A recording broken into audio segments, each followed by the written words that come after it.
নারীর প্রতি সহিংসতার যেই পরিস্থিতি আমরা এই মুহূর্তে দেখছি বাংলাদেশে, সেটা কোনোভাবেই অভ্যুত্থানের সাথে সামিল নয়, অভ্যুত্থানের সাথে সামঞ্জস্যপূর্ণ নয়, বরঞ্চ বিরোধী।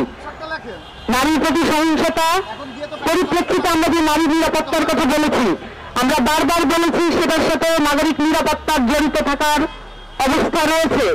আমাদের দেশে নাগরিক নিরাপত্তা হুমকির সম্মুখীন, এই কারণেই নারী নিরাপত্তাও হুমকির সম্মুখীন হচ্ছে। নাগরিক হিসেবে আমাদের দেশের মানুষ যেই মর্যাদা পাওয়ার কথা, সেই মর্যাদা 53 বছরে কখনোই অর্জন করার জন্য কোনো পদক্ষেপ গ্রহণ করা হয়নি।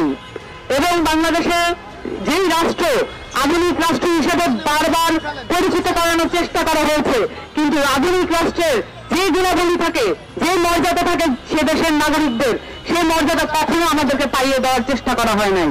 বরঞ্চ এই মর্যাদাকে কিভাবে হানি করা যায়, সকল প্রতিষ্ঠানের মধ্যে দিয়ে, সকল কাঠামোর মধ্যে দিয়ে সেই প্রচেষ্টা করা হয়েছে।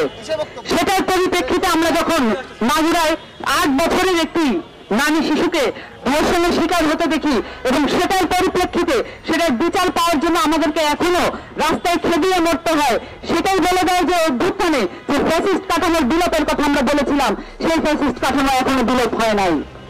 আমাদেরকে এই কাঠামো বিলোপের জন্য ধারাবাহিক লড়াইয়ের প্রয়োজন আছে, এবং এই ধারাবাহিক লড়াইয়ের মধ্যে আমাদের নারীরা সংযত আছেন এবং আমাদেরকে অসংযত হতে বাধ্য করবেন না।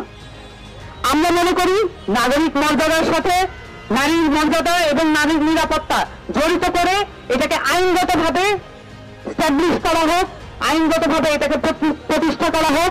কোন ধরনের প্রশ্নবিদ্ধ আইন দিয়ে নারীর নিরাপত্তা নিশ্চিত করা যাবে না। নতুন করে আইনগুলোকে ঢালাওভাবে সাজাতে হবে, যাতে করে বাংলাদেশের মানুষের জন্য, বাংলাদেশের নারীদের জন্য, বাংলাদেশের প্রান্তিক জনগোষ্ঠীর জন্য, বাংলাদেশের দলিত হরিজনদের জন্য আমরা সার্বক্ষণিক নিরাপত্তার ব্যবস্থা করতে পারি। এ কারণে আমাদের যেই ধারাবাহিক সংগ্রাম আছে, নারীদের যেই ধারাবাহিক সংগ্রাম আছে, সেটাকে অস্বীকার করার কোনো উপায় নাই।